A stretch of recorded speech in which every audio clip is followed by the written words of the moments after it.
Rhodes pensou que o assassinato do Amílcar ia, parar tudo. Aliás, nessa altura puseram alto-falantes nos helicópteros, diziam: a guerra já acabou, a guerra já acabou, já acabou. Saiam e venham entregar. Entregam as vossas armas, a guerra acabou. O Amílcar Cabral já morreu. Portanto, já não há mais guerra, vocês devem sair para entregar. Então, daí, os militares reuniram e acharam que a guerra devia continuar. Foi na altura que chegou a Estrela. A arma não era conhecida. E quando é que soube qual era? Quando caiu o primeiro avião, lá em cima, o Fiat. O primeiro Fiat foi atingido. Quando surgiu os Estrelas, já a situação mudou-se completamente. Porque passamos, de certa maneira, a dominar também uma área que não tínhamos do domínio. Não bem dominar, mas pelo menos a controlar melhor o céu, como se dizia. Foi a partir de lá que eu penso que a situação da guerra transformou-se e levou a moral da tropa. Não há dúvida nenhuma que modificou e muito, sobretudo na Guiné, ou especialmente na Guiné, toda a concepção que nós tínhamos da guerra, até esse momento. As Estrelas foram decisivas para mudar a correlação de forças no terreno, tendo em conta a neutralização da aviação. Quando nós chegámos à conclusão que havia os mísseis, chegámos à conclusão que havia quartéis onde, devido à sua localização, nós não podíamos lá ir, porque era um risco muito grande. A supremacia aérea que eles tinham foi diminuindo com o uso dos foguetes. E nós, a partir daí, chegamos às vezes a fazer operações de sabotagem para chamar o inimigo. Eu ouvi várias pessoas, e depois de acabada a guerra, as pessoas a dizer: pois que depois do Estrela a Força Aérea não nos apoiava, a gente nem os via. Eles não nos viam, mas nós éramos muito mais efetivos. Não tinha eficiência. Já não nos causava dano nenhum. Só por muito acaso podia causar algum dano.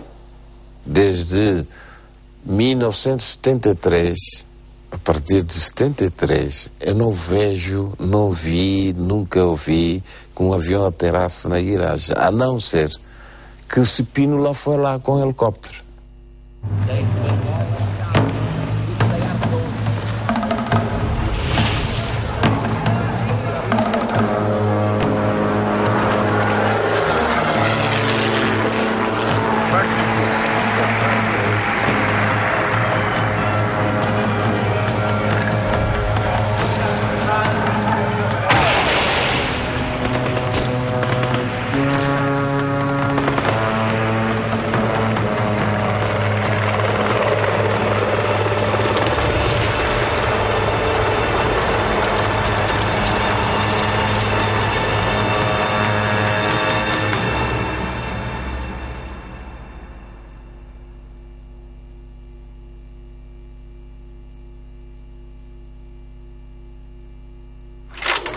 O caso Viriamo abalou as Forças Armadas e o governo. Jorge Jardim revela a existência de quase 30 esqueletos na aldeia de Chavola. Em consequência, Marcelo Caetano reconhece publicamente o caso e demite o governador de Tete. Entretanto, rejeita a continuação de Caúza da Riaga em Moçambique. Dos missionários que divulgam Viriamo aos leigos que contestam a guerra, crescem os setores católicos envolvidos na luta política. Na vigília da Capela do Rato no Dia Mundial da Paz, aliam-se mesmo à oposição armada, ativa sobretudo através das Brigadas Revolucionárias e da ARA, organismo do Partido Comunista. O problema do ultramar mobiliza cada vez mais os adversários do regime, que pela terceira vez se reúnem no Congresso da Oposição Democrática em Aveiro. A polícia segue de perto o acontecimento que antecede as eleições de outubro de 1973, nas quais, alegando falta de liberdade, a oposição não participa. Apesar da vitória da Ação Nacional Popular, o marcelismo declina, abandonado já por aliados políticos como a ala liberal e militares como o general Spínola, que, desconhecendo que uma nova arma iria subir ao palco da guerra, está então apostado em deixar a Guiné, derrotando no sul o PAIGC, agora órfão de Amílcar Cabral.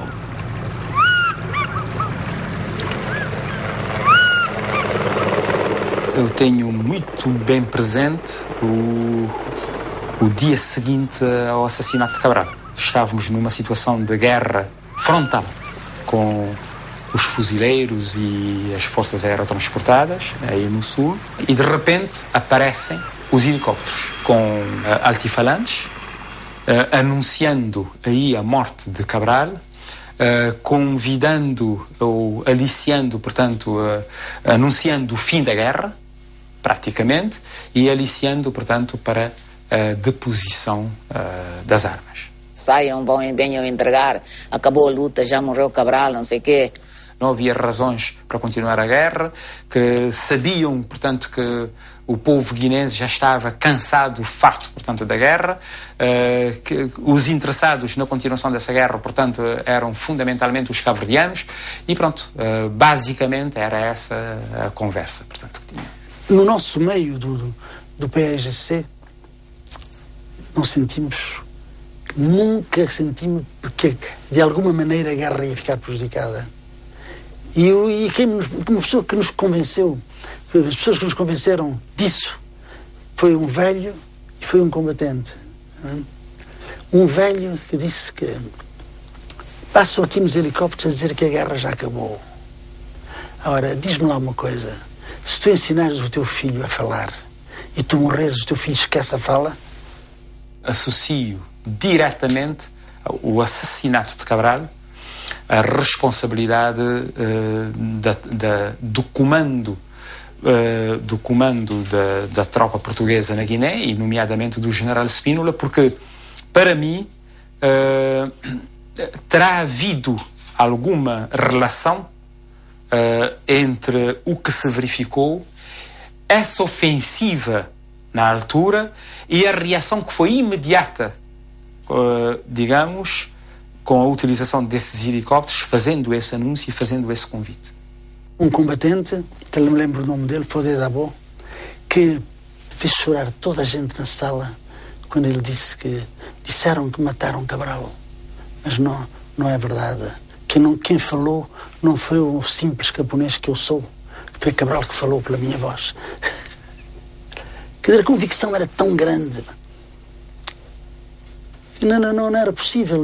Quer dizer, todos os lados do país, as ações, quer dizer, toda a gente quis fazer algo para provar que a morte do Amílcar não ia parar a guerra, ao contrário, que todos nós tínhamos ficado com a responsabilidade de levar a guerra até à vitória.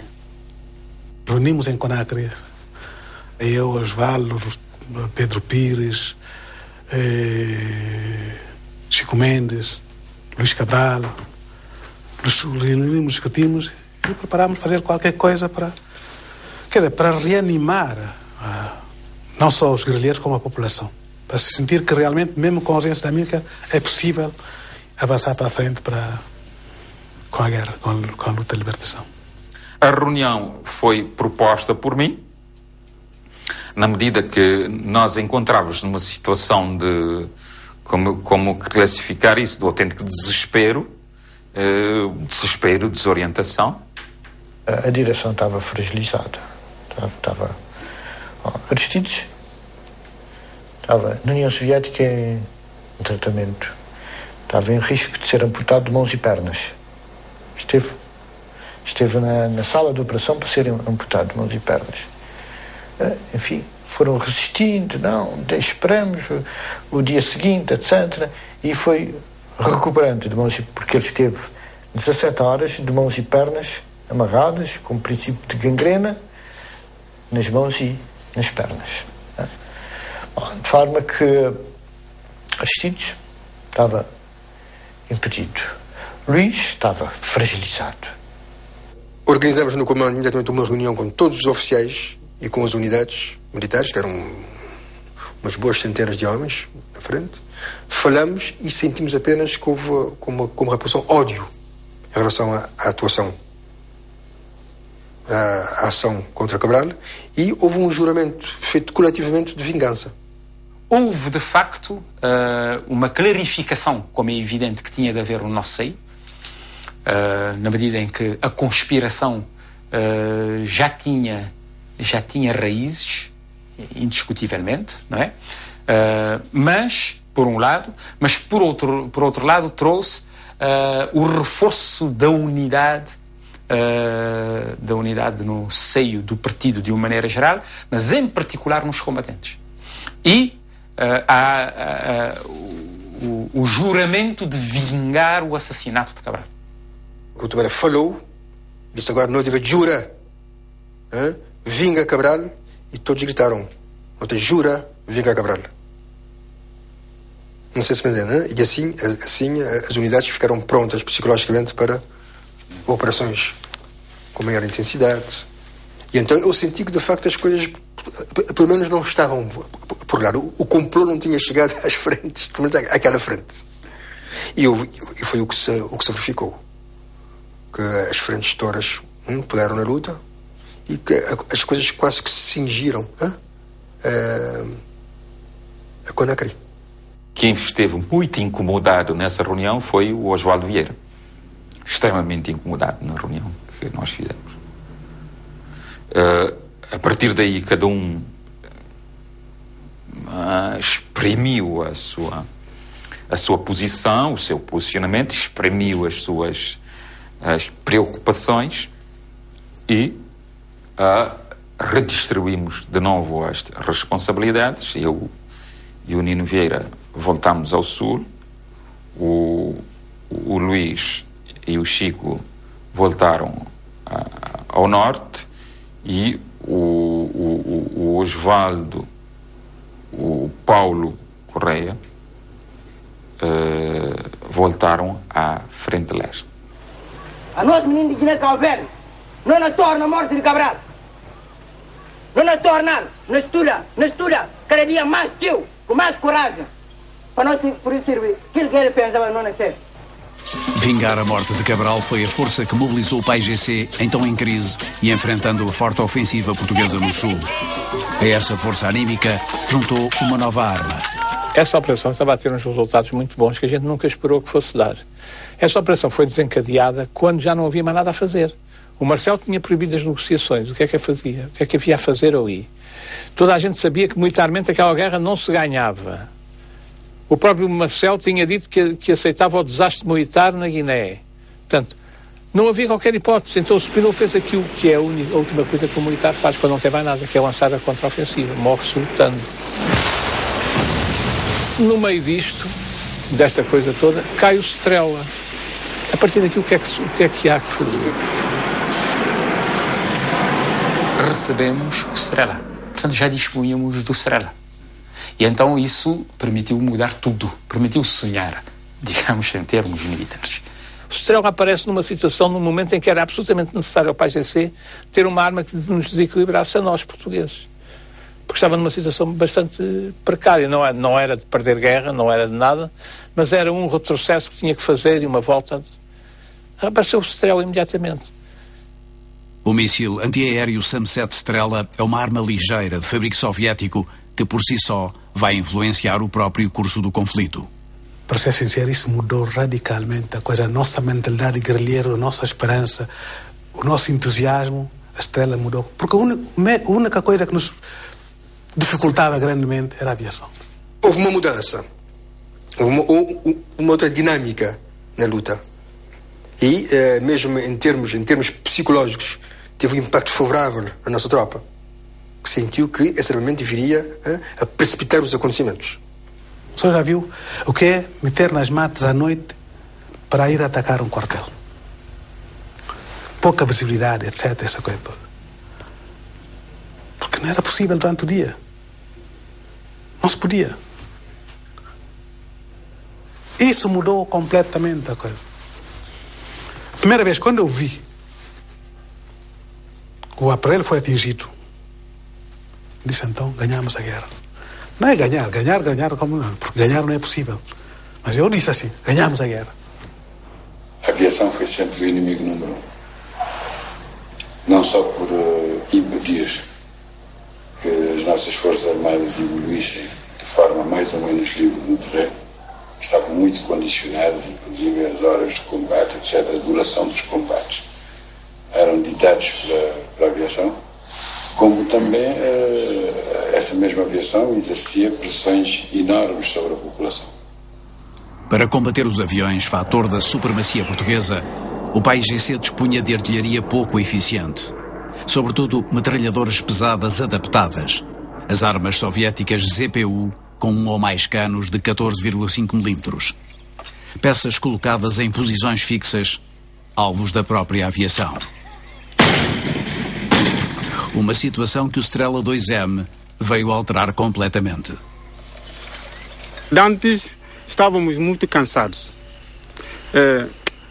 As primeiras armas antiaéreas que nós tínhamos, arma muito... não é muito eficaz. Não dava alguns resultados perante Fiat G93, aviões inimigas. Portanto, pelo esforço que o nosso partido fez, mandou vir Strela 2. Depois que mandaram Strela 2, viríamos ganhar grande sucesso. Manobrado por um só guerrilheiro apoiado por outro, o Strela pode atingir aviões entre os 45 e os 1500 metros de altura. Através de um detetor, o míssil identifica a aeronave como fonte de calor e persegue-a a mais de 1500 km por hora.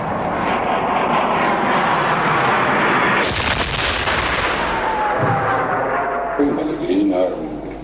Até houve populares que foram com uma katana para ir cortar um pedaço do avião. Porque é óbvio que eles tinham um ódio ao avião, era uma coisa terrível. E os próprios guerrilheiros diziam, bom, agora já podemos estar à vontade até nas lalas. As lalas estão as planícies descobertas. De facto, a Strela mudou completamente a guerra. Ficámos muito satisfeitos, porque era um dos forças que nós sentíamos. A partir de 1968, 69, 70, 71, era uma guerra tão dura, a aviação inimiga. Sempre passávamos mal, mas depois que recebemos Strela, ficámos satisfeitos. Para a alegria dos guerrilheiros, os temíveis bombardeiros pareciam agora ao seu alcance. O PAIGC afirma ter recebido os mísseis entre janeiro e fevereiro de 1973, a seguir à morte de Cabral, que os tinha pedido à União Soviética após ter sabido informalmente da sua existência, através de elementos do Comitê Central. O Amílcar conseguia cativar muita gente, muitas pessoas, não é? Porque as pessoas, para além de cumprir o seu dever, mesmo naquele clima rígido que havia ali na União Soviética, acabavam por se interessar pela nossa luta de libertação. Porque o Amílcar tinha sempre um gesto de simpatia, e levando a esses amigos selos africanos ou estatuetas africanas, tal, falando-lhes da luta e nas horas das refeições. Eles acabavam por se tornar amigos da luta, não é? E então, quando tiveram essa arma, que é uma arma muitíssimo ligeira, como sabe, né? Um homem pode carregar isso. Então fizeram-nos saber isso. E o Amílcar foi a Moscou pedir essa arma. Os russos não queriam dar. Os russos perguntaram, mas como é que tu sabes que temos essa arma? E a Amílcar tinha a revista. E mostrou a revista. E disse, se vocês são meus amigos, dê-me essa arma, porque é com essa arma que vou ter dificuldades para libertar o meu país. São meus amigos, dê-me essa arma. Disse, eu lembro bem a frase da minha que disse assim, tenho sede de água, dê-me água. São meus amigos, vamos dar água. Vamos dar água ou não vamos dar água? O general riu-se. Disse, você é nosso amigo, não, vamos dar-lhe a arma. Foi a partir daí que voltámos depois e foi organizar um grupo que foi para a União Soviética para preparar essas armas. Foi o Manecas e... Medida que nós iríamos ter uma nova arma eficiente contra os meios aéreos e que, enfim, era preciso escolher o que nós tivéssemos de melhor para fazer esses tais na União Soviética, nem da União Soviética. Manuel dos Santos, Manecas, e mais 23 guerrilheiros de que ele virá a ser o comandante, partem em dezembro para a Crimeia, na Ucrânia. Durante 3 meses, recebem treino num campo perto da cidade de Simferopol e tiram conclusões sobre a sua nova arma. Quando nós ficamos a conhecer que a arma era uma arma extremamente portátil, pequena e eficiente contra a aviação, nós avaliamos qual era a importância que isso poderia ter no terreno de operações.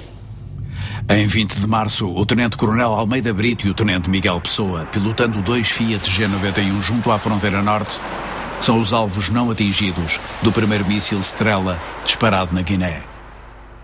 2 dias depois, um segundo míssil também não atinge um DO-27 na área de Bigen. No dia 25, a nova arma derruba o primeiro avião, um Fiat G91 que sobrevoava o corredor de Guilherme, pilotado pelo Tenente Miguel Pessoa, que consegue ejetar-se. 3 dias depois, o Strela faz a sua primeira vítima mortal, abatendo na zona do Boé o jacto do Tenente-Coronel Almeida Brito, enquanto um outro Fiat escapa a um novo disparo. Na primeira semana de abril, o DO-27 do Fulreal Baltasar da Silva desapareceu entre Bigen e Guidage, e um outro, danificado pelas ondas de choque de um míssil, teve que regressar à base. É substituído por outro DO que, após descolar de Guidage, foi abatido com 4 militares a bordo, entre os quais o piloto Fulreal Carvalho Ferreira. Para resgatar os corpos, vão de Bissau paraquedistas e de Gantouré fuzileiros. O destacamento de fuzileiros embarca no meu navio, nós arrancamos com os fuzileiros para um local do Rio Cacheu, mais perto possível do local que se estimava que o avião tivesse sido abatido. Vieram 2 Fiat G91 à procura da avioneta. Na conversa que ouvimos via rádio, um deles diz assim: viste aquilo brilhar? Viste que eu dei o vago para baixo? Tudo isto, uma conversa, tudo uma grande serenidade que me surpreendeu. E o outro piloto, parece-me que um tenente-coronel da Força Aérea, disse: vi, o meu avião está a abanar. Então é melhor, eu vou dar mais uma vista de olhos, disse o outro. Mas depois, um deles disse: é melhor irmos embora. E foram-se embora. Não tinha assistido nunca na Guiné um movimento de helicópteros tremendo. Não só aquele movimento de helicópteros para trazer a companhia de paraquedistas, mas notei claramente que pareceu-me notar ordens e contra-ordens. Um T-6 que, entretanto, descolou para bombardear a zona, foi também abatido, morrendo o piloto Major Mantovani. O avião foi destruído e explodiu no ar, porque o avião levava armamento, levava bombas. Ouviu-se um grande estrondo.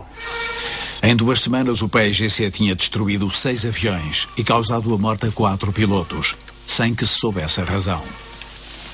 Os fuzileiros regressam, reembarcam e não encontram...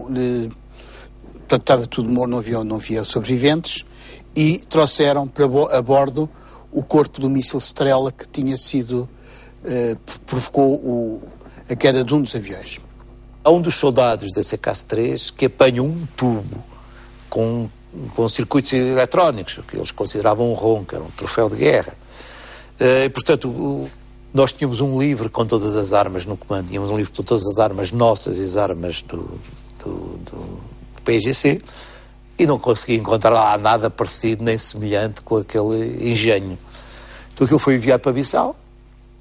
Mais tarde viemos a saber então que foi então identificado, parece-me que não em Bissau, mas sim só já em Lisboa. Eu penso que ninguém sabia o que era aquilo, porque nem em Bissau sabiam que arma era. Havia os que diziam: bom, isto é uma arma que é efetiva a baixa altitude, de maneira que se nós voarmos a 4 ou 5 mil pés, estamos fora do envelope da arma. Havia outros que diziam que não, esta arma deve ser, os 4 ou 5 mil pés deve ser a área onde a arma é efetiva. Se voarmos baixo, nós não ficamos fora da efetividade da arma. Bom, e isto era uma discussão teórica que não levava a lado nenhum. Eles faziam um triângulo grande, cada um com uma estrela, porque o estrela é fácil de ser manejado, porque ao fim e ao cabo ele é que dá o aviso de quando se dispara. Você aponta para o objetivo, e então quando o aparelho está bem apontado, dá um apito, pam, e você dispara. Armas é uma arma extraordinária para gente mais ou menos semi-analfabeta ou com pouca instrução. Aquilo aprende-se rapidamente. E com efeito razoável. Quando morreram aqueles 3 pilotos, todos no mesmo dia, aí foi o ponto. Os pilotos que se sentiam mais ameaçados eram os pilotos dos helicópteros. É uma aeronave que voa abaixo e eles sentiam-se muito ameaçados. Disseram, enquanto não aparecer aqui enquanto não nos disserem que arma é esta, nós não voamos. Foi um ponto ali ponto de ordem. E ficou-se à espera. E o estranho, ou não, no dia seguinte apareceu toda a informação sobre a arma. O míssil Strela apanha os portugueses totalmente desprevenidos, apesar de conhecido da guerra do Vietnã. E apesar de ter já sido objeto de uma mensagem enviada por um informador da DGS. Quem recebeu a notícia fui eu. Portanto, foi um posto do Norte que, penso que de Contima, que enviou a notícia via rádio, e a notícia era mais ou menos deste teor. O PGC acaba de receber uma nova arma antiaérea ligeira, e depois com cerca de 12 quilos, em que não era um míssil, ele falava em projétil. O projétil persegue o avião e depois, por si, acaba por fazê-lo rebentar. Ora bem, isto é realmente uma descrição perfeitamente certa do que era o Strela. E, obviamente, que eu, quando recebi a notícia, para a classificar, primeiro, arma ligeira, fui ao FERDS em Angola, armas ligeiras, antiaéreas nunca conheci nenhuma. E então, muito menos com 12 quilos. Levei a notícia ao Alas. E ele disse, pá, o que é isso? Uma arma antiaérea ligeira? Não, isso não existe. Eu pus uma F6.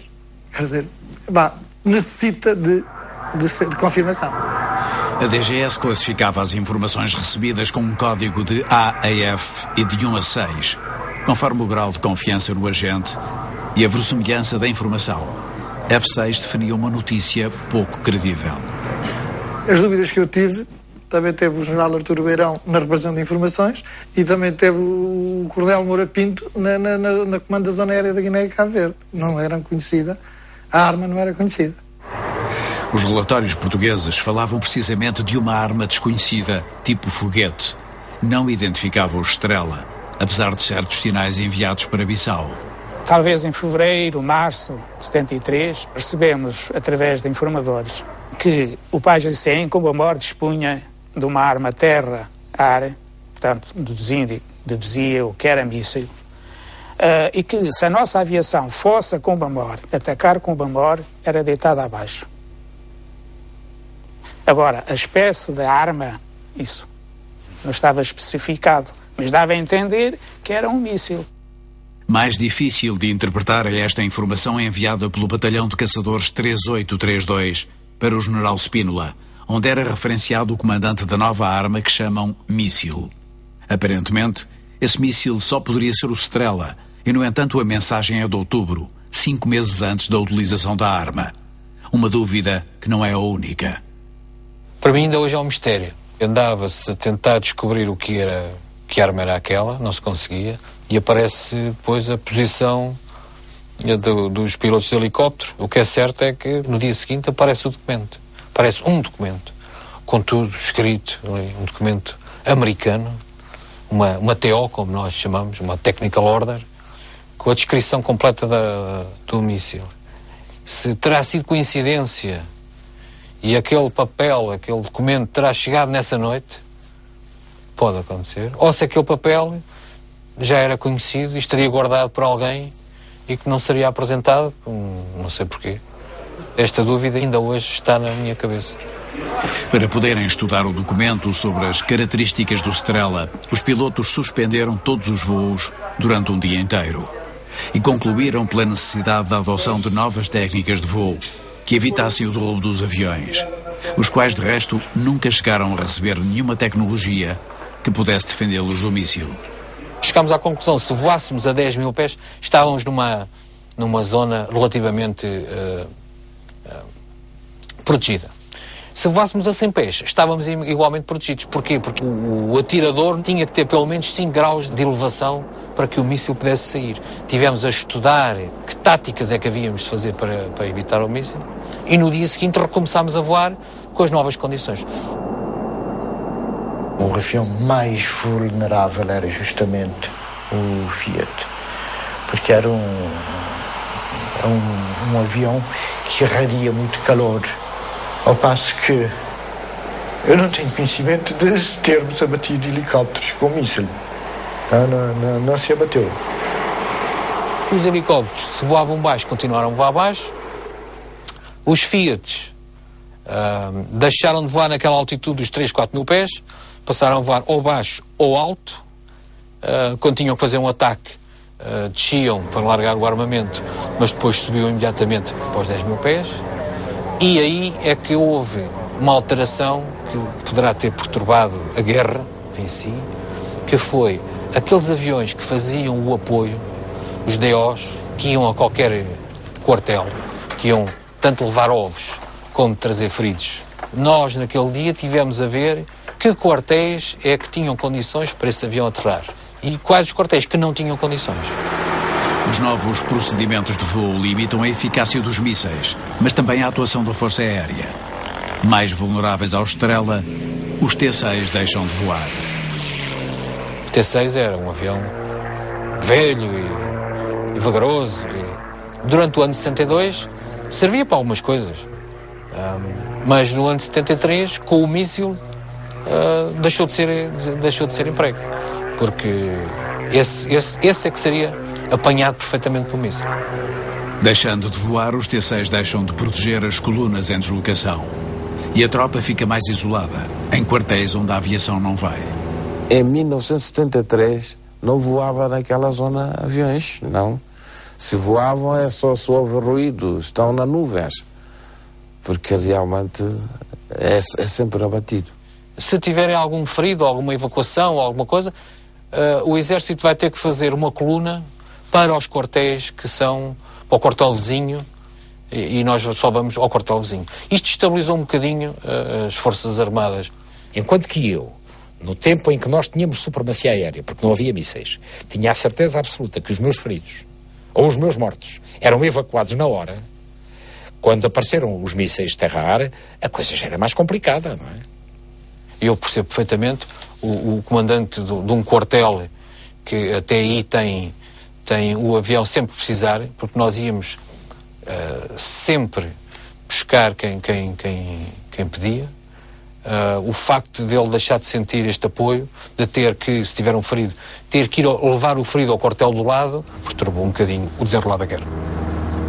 Perturbando apenas a guerra do lado português ou desequilibrando-a de facto para o PAIGC, o Estrela marca o fim da omnipresença da asa protetora da aviação sobre a tropa espalhada pelos quartéis da Guiné. A história do míssil ter aparecido e dizerem agora com o míssil isto acabou, era partindo, alguém a partir do princípio que a Força Aérea com o míssil nunca mais voava e então a guerra acabava. E eu percebo isso. E a guerra não acabou porquê? Porque a Força Aérea continuou a voar muito mais do que voava antes. Houve meses em que a aviação desapareceu, literalmente. Bom, depois reapareceu, começou a surgir timidamente, voando bastante alto, e ia-se notando depois com um pouco de mais confiança, mas, como é evidente também, nunca puderam retomar a confiança, digamos, inicial. A Força Aérea começa novamente a empenhar-se e, passado pouco tempo, estava a se empenhar tal e qual como se empenhava antes. Com a mesma eficácia? Com a mesma eficácia, sem dúvida. Voavam alto e apenas em voo picado, de repente, é que botavam as bombas ou faziam alguma operação, já com muito menos eficiência. Eu digo assim amanhã, vamos fazer esta operação assim. Apoio para ali, não há. Porquê? Porque o avião não consegue lá ir. Está vendo? Portanto, eu quando digo que não tem dificuldade nenhuma, então tínhamos que manter o mesmo status quo que se mantinha até aparecerem. Como acabou esse status quo, como acabou o domínio aéreo. Durante o ano 72, o quartel que era atacado pedia o apoio dos Fiat. E nós íamos ao local e perguntávamos ao comandante do quartel onde é que tinha sido o ataque, ele explicava-nos. Nós íamos baixo, dávamos uns tiros lá para o local, deitávamos uns foguetes ali na zona, dávamos ali 2 voltas em cima do quartel, perguntávamos, e agora, está tudo bem? Ele dizia que sim, fazíamos uma acrobacia em cima do quartel e íamos embora. Isto era o que nós fazíamos durante o ano 72. Nós queríamos instalar ou falar numa determinada área. Ia lá a aviação escaqueirava aquilo tudo. Vinham os helicópteros e despejavam a companhia no sol e a companhia tomava aquilo. Com o Strela acabou os aviões a bombardear e acabou os helicópteros. O que é que ficou na manobra? Os gajos que não tinham transporte para sítio nenhum e que estavam no meio da rua. Ou não é? A Marinha, não só a Marinha, mas a via fluvial era responsável por quase 90% de todo o transporte na Guiné. Ainda vai ser chamado um reforço, porque uma parte daquele transporte que era feito pela Força Aérea passa a estar comprometido. E é assim que a Marinha vai mais uma lancha de desembarque, que estava, salvo erro, em Angola, que vai reforçar as 3 outras que já lá estavam. Portanto, e a Marinha vai ter, de facto, uma atividade febril, sobretudo, por exemplo, evacuações em quartelamentos próximos da margem. Nós fizemos muitas dessas evacuações, só que eu, por exemplo, para chegar do Cacheu a Bissau, levava 12 horas, não é? O que era um percurso que no helicóptero faz um quarto de hora. O que tinha mais efeito sobre as tropas era a falta de evacuações. O facto de os helicópteros não poderem ir a determinadas áreas, esse para mim foi o efeito mais importante que os Strelas apresentaram. Havia zonas em que o comando-chefe determinou que não podiam ir os helicópteros. E aí nós tínhamos que arranjar outros processos para fazer as evacuações dos feridos. Esta foi, para mim, a grande... Essa e a dificuldade do transporte. Em relação aos bombardeamentos, não senti dificuldade. O que é que aconteceu quando o míssil apareceu? Nós, para já, deixámos de fazer esses apoios com metralhadoras e com foguetes. Passámos a fazer todos os apoios com bombas. Com bombas muito mais eficazes do que com os foguetes. E a seguir subíamos novamente para 10 mil pés. O homem no quartel ouvia os aviões, depois ouvia as explosões, quando nós largávamos as bombas algures, e ouvia novamente os aviões a subir. Mas não nos conseguia ver, ouvia-nos muito mal. Nós estávamos a 10 mil pés. Muito altos.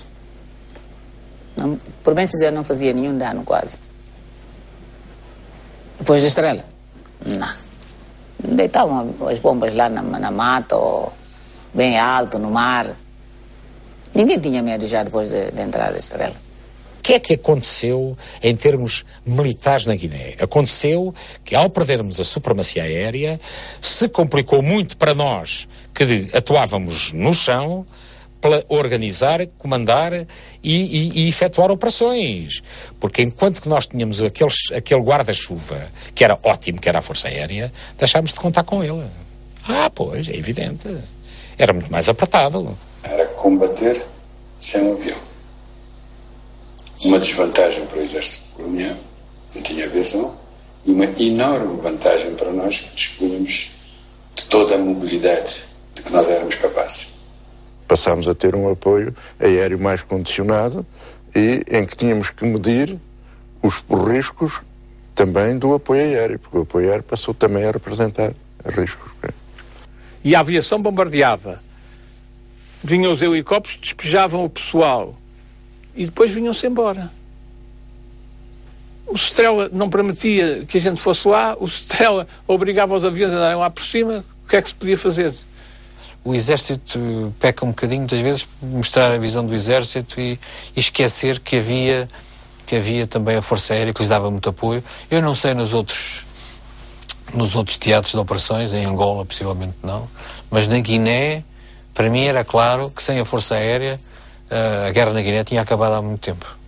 Depois da entrada do Estrela, a população vivia na tabanca, a vida normal. Não saíam, porque normalmente durante a guerra, à noite é que entravam as tabancas. Durante o dia as tabancas ficam completamente vazias. Todas vão para a beira do mar, nas matas, passar o dia, descascar o arroz, fazer o trabalho caseiro. À noitinha é que voltam para casa, para dormir só. Mas depois, quando veio a estrela, pronto, faziam vida em casa. Com o tempo, a Força Aérea foi encontrando formas de contornar a eficácia do Strela. Os pilotos descobriram que as nuvens brancas atraíam o projétil e que mudar a cor dos aviões também influenciava. Olhando do cockpit, podiam perceber a direção do míssil, conforme vinha o seu rasto, ou o fogo da combustão. E conseguiam evitá-lo manobrando em movimentos a que chamavam o princípio da tourada. Chegavam mesmo a retaliar, observando o rastro de fumo deixado pelo míssil, que denunciava a localização dos artilheiros. Houve, por mais que uma vez, sair um míssil para um avião, nós íamos com 5 aviões ou 4, sair um míssil para o avião de frente, e os outros aviões ainda não terem largado as bombas e verem o local ali marcado onde estaria o homem do míssil. E o que se fez naquela, por mais que uma vez, foi, em vez do avião ir para o objetivo que teria pré-planeado, o avião voltar para aquele local e largar todas as bombas naquele local. E isso deve ter feito grande desgaste nas equipas dos mísseis. Isso é uma coisa até que se discutiu bastante, na maneira de minimizar essa situação, de solucionar a situação. Porque já alguns terras receberam bombas muito próximas. Porque eram localizados por outros aviões em cima. Só que o pessoal já fazia os seus abrigos. Levantava-se, esperava o avião, mas quando fazia fogo, depois metia-se no buraco. Já havia retaliação da parte portuguesa. Porque eles viam, de facto, o traço.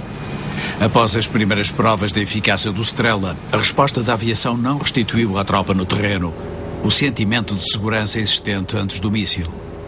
Limitados nas operações, os aviões pareciam ter desaparecido do horizonte da Guiné.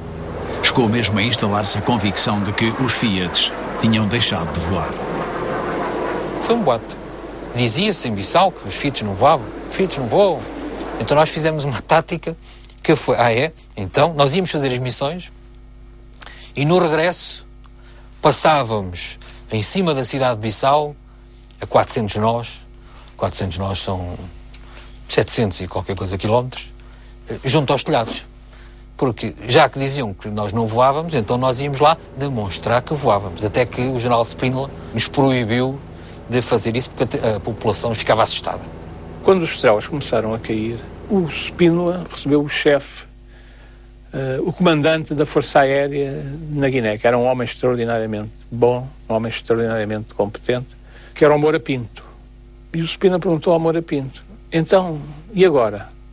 E a resposta do Moura Pinto foi assim, agora, finalmente, a Força Aérea tem um inimigo à altura. Amílcar Cabral tinha pedido os mísseis a Moscovo. Terá sido coincidência o seu surgimento na Guiné logo após a sua morte? Ou o líder do PAIGC já tinha começado a recebê-los?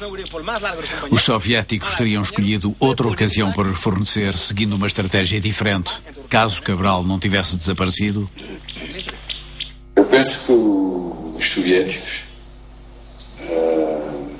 nunca partiria da iniciativa deles, ou muito dificilmente partiria da iniciativa deles, dizerem, olha, está aqui o Strela, tomem lá. Não. Até porque era uma arma classificada, nessa altura. Era uma arma que não era do conhecimento público. E ninguém sabia como é que ela era feita.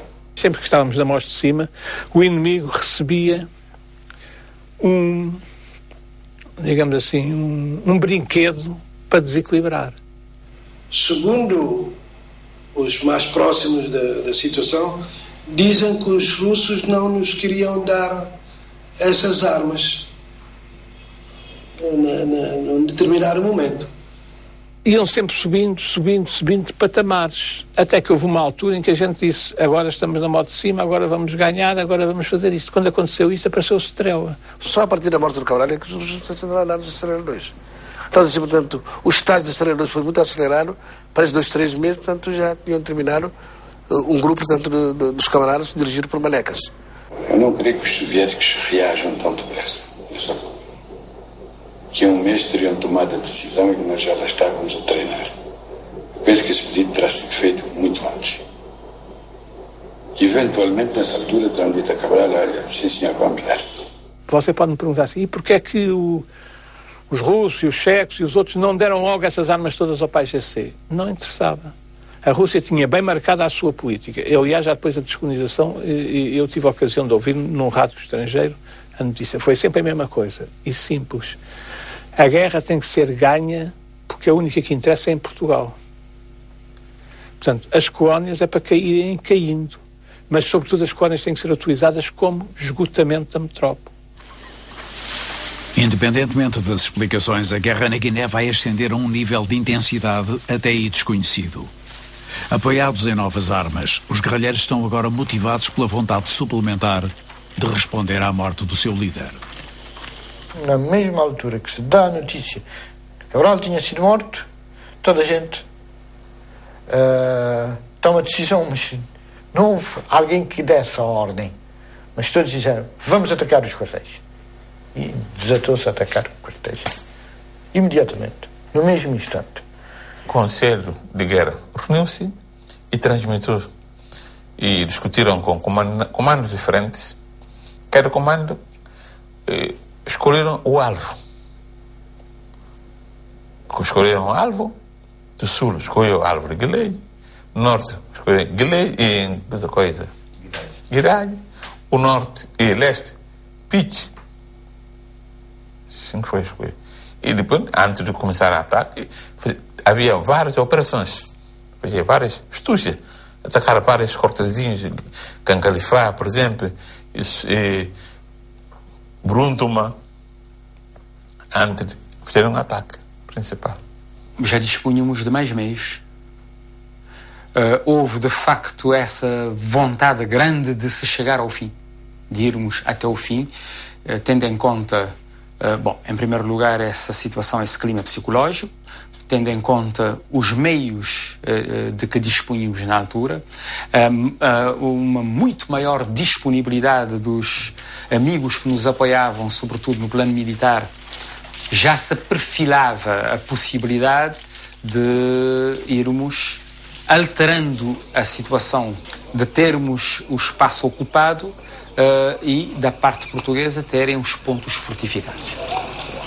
Lançando no conflito novos armamentos e não apenas os Strela, o PAIGC desnivelou os arsenais em confronto. A guerra iria intensificar-se. E de tal modo que o general, que ao contrário do governo criou uma solução negociada para a Guiné, acabaria por viver no território a sua mais delicada situação militar.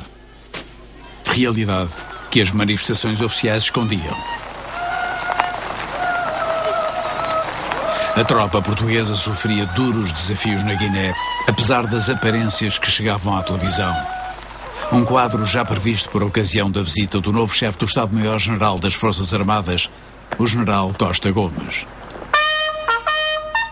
O general prevê então um agravamento da situação devido a novas armas de que o inimigo dispõe já ou de que virá a dispor muito em breve. É o que afirma no seu relatório de 22 de janeiro, 2 dias após a morte de Cabral, parecendo referir-se ao Strela, que as autoridades afirmavam desconhecer, e prevê um novo patamar na conduta da guerra.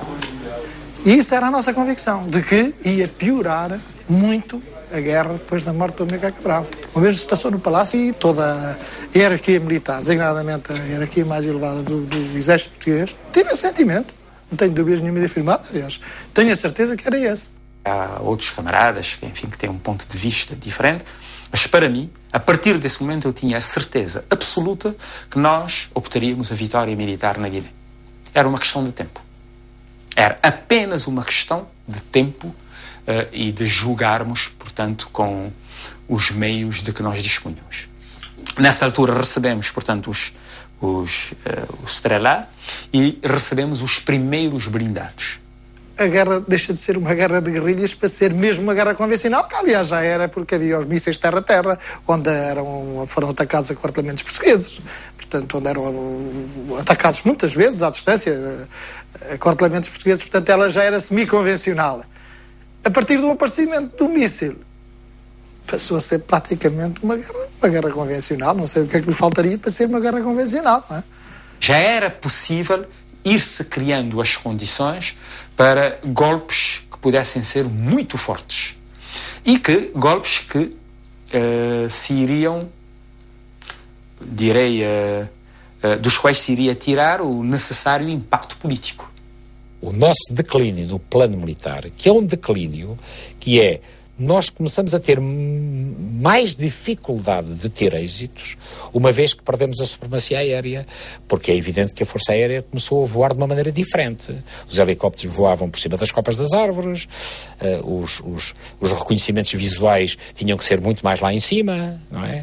Os nossos Fiats tinham que fazer ataques ao solo de uma forma mais cuidadosa, mas eu não deixei de ser apoiado pela Força Aérea quando fui a Combamori, não é? E já havia mísseis, não é?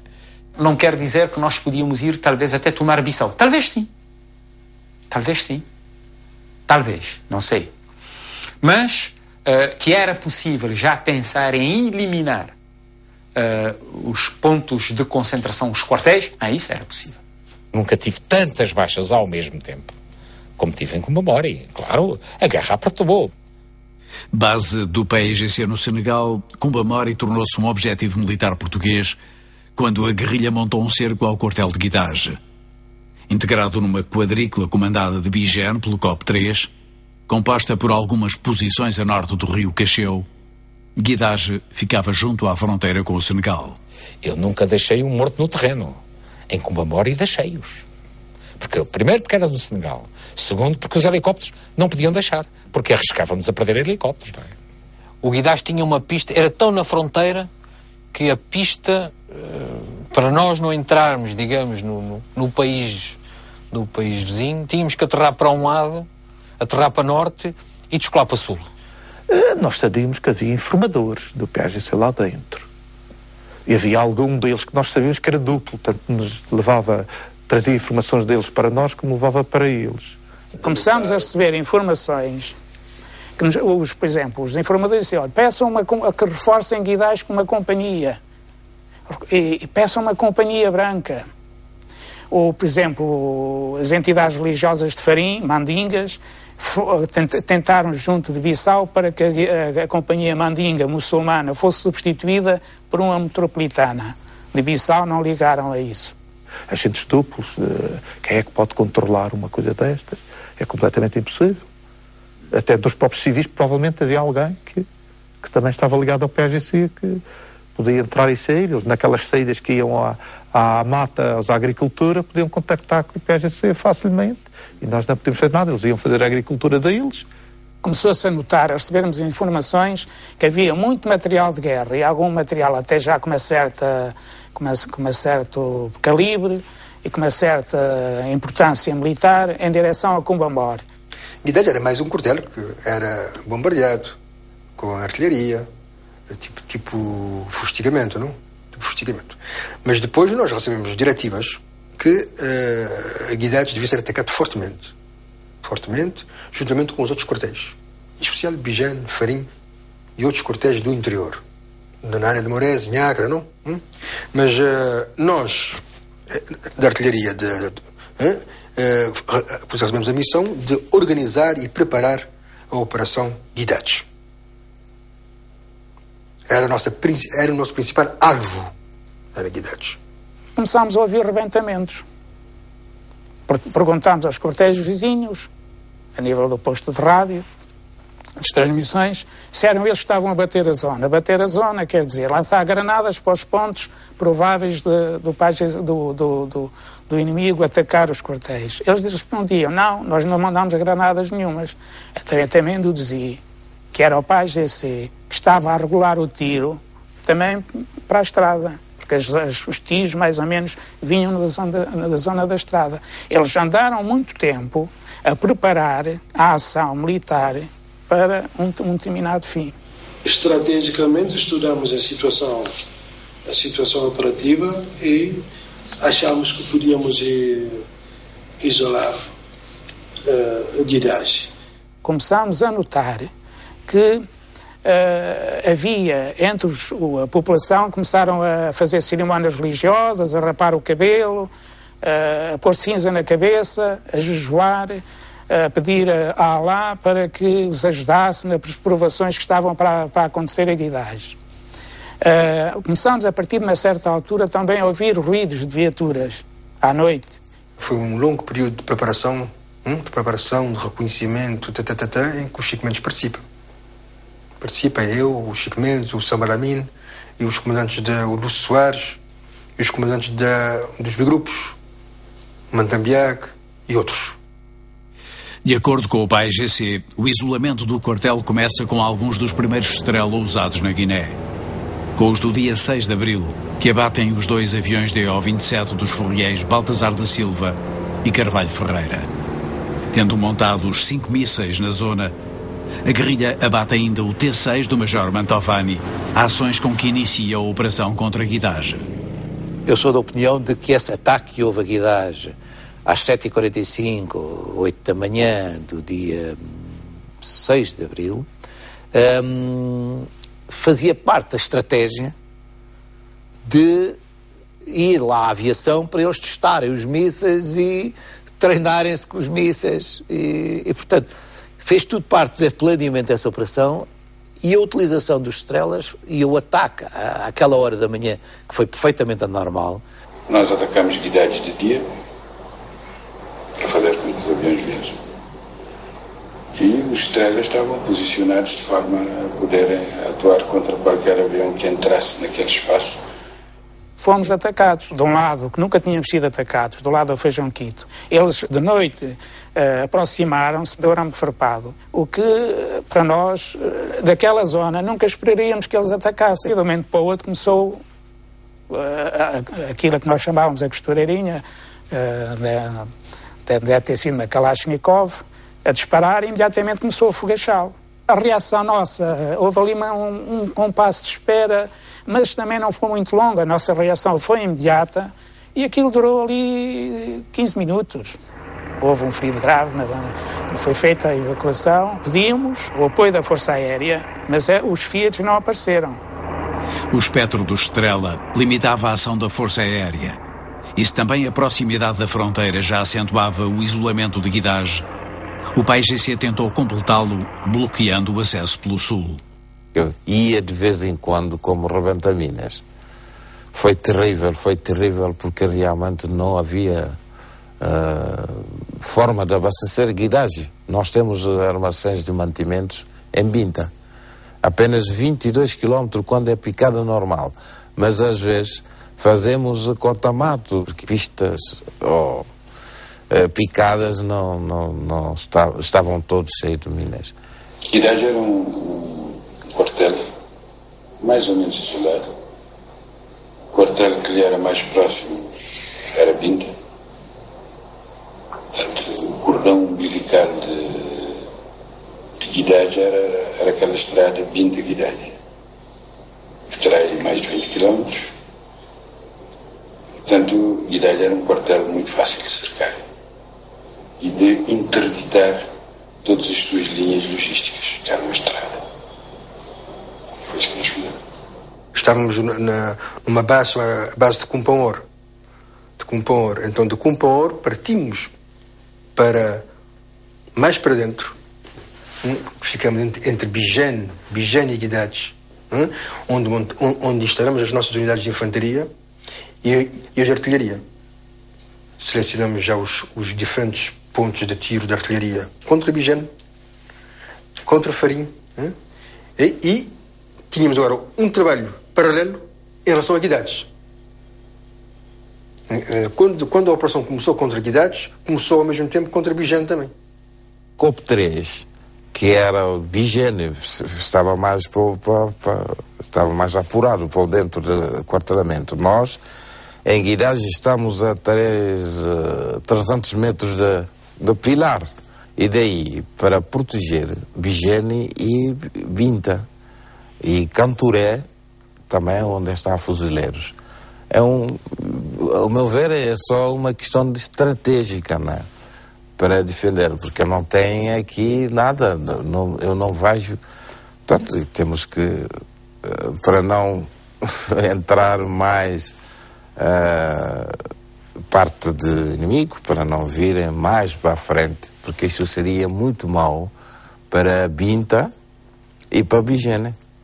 Aquela zona ali era uma zona que era importante para o PAIGC para poder reabastecer o interior da Guiné. As cambanças, as passagens dos equipamentos todos eram feitos, a grande maioria era feito entre Bijene e Binta. O corredor do Samboiá, que era o sítio onde eles faziam as passagens. O plano era atacar Guidados com todas as forças possíveis. Mas para isso tínhamos que eliminar toda a cooperação com os outros quartéis. A ajuda dos outros quartéis, em especial Bijene. Bijene para nós é que era um ponto que se tinha que ter em conta. A zona mais preocupante para eles era a nossa. Portanto, a estratégia deles foi abrir corredores, tanto a norte como a sul.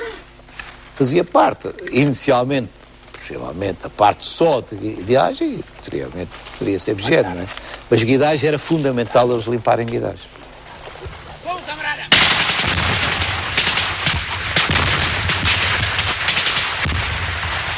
Guidagem é o primeiro grande objetivo do PAIGC.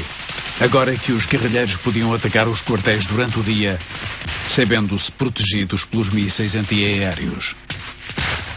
O marco de uma nova etapa na escalada da Guerra da Guiné, a partir de maio de 1973.